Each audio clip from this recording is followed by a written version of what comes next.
Hello दोस्तों, आज की हमारी कहानी है अरे पगली मायका भाभी से नहीं होता। सोनल की भाभी सोनल को 4 बार फ़ोन कर चुकी थी, पर सोनल फ़ोन ही रिसीव नहीं कर रही थी। बाद में जब सोनल किचन से बाहर आई तो देखा उसकी भाभी की 4 मिस कॉल लगातार हैं।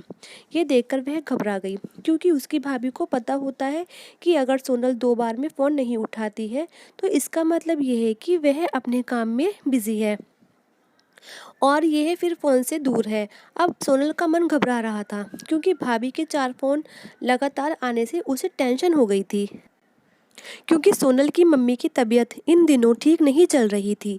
अभी 2 दिन पहले ही सोनल अपनी मम्मी से मायके में मिलकर आई थी, फिर भी सोनल ने हिम्मत करते हुए अपनी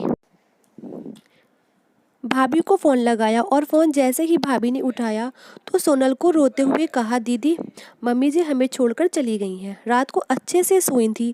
सुबह आपके भैया ने और मैंने खूब उठाने की कोशिश की, पर वह नहीं उठी। तब हमने डॉक्टर साहब को बुलाया, फिर उन्होंने बताया कि मम्मी जी अब नहीं रही। दीदी आप जल्दी से घर आ जाओ। इतना सुनते ही सोनल की आंखों से आंसू बहने लगे। पापा तो पहले ही उसे छोड़कर जा चुके थे और अब उसकी माँ भी नहीं रही। सोनल तो बिल्कुल बेहाल हो चुकी थी। अब सोनल ने रोते रोते ये बात सक्षम उसके पति को बताई तो सक्षम ने उसे संभाला और उसे जल्दी से कार में बिठाकर मायके ले गया। सोनल जैसे ही अपने घर पहुंची तो अपनी माँ के शरीर को देखकर उसे लिपट गई और खूब रोई। आखिर में सक्षम ने उसे किसी तरह समझाया और माँ का अंतिम संस्कार किया। खूब रोई। सारे विधि विधान होने के बाद भी सोनल की रुलाई रुकी नहीं रही थी। उसे माँ की बहुत याद आ रही थी। तब सोनल की मौसी ने उसके आंसू पोंछे और संभाला और कहा, सोनल बेटा ऐसे दुखी मत हो। दीदी नहीं रही तो क्या हुआ, मैं हूं ना तेरी मौसी। मेरा घर भी तेरा मायका है। तेरा जब मन करे तब आ जाना अपनी मौसी के पास। ते कहते भी तो है ना, मौसी मतलब माँ जैसी।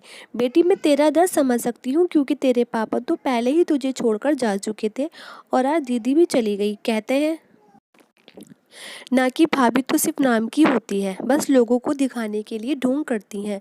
सोनल भी मन ही मन सोचने लगी कि शायद मौसी ठीक ही तो कह रही है और वह मौसी से लिपटकर जोर जोर से रोने लगी और कहने लगी, क्या मौसी मेरा भी मायका अब नहीं रहा।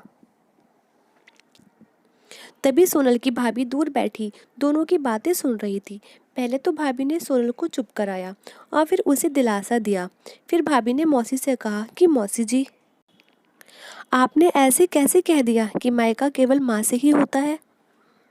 मैं मानती हूँ कि माँ का स्थान कोई नहीं ले सकता, लेकिन अभी दीदी के भैया भाभी जिंदा हैं और जब तक हम हैं दीदी का मायका हमेशा बना रहेगा।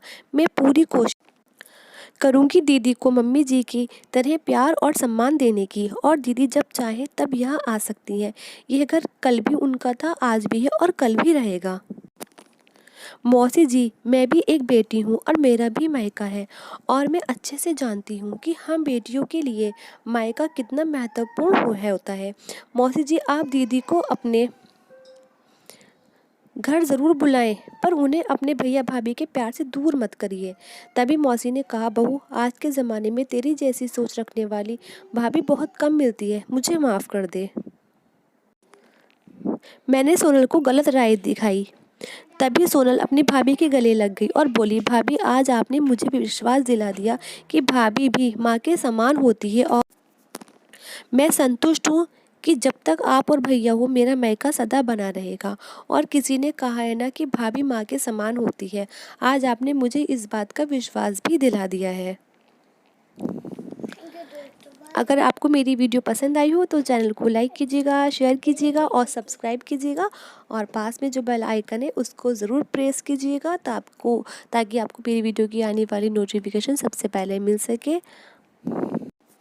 एंड थैंक्स फॉर वॉचिंग दोस्तों।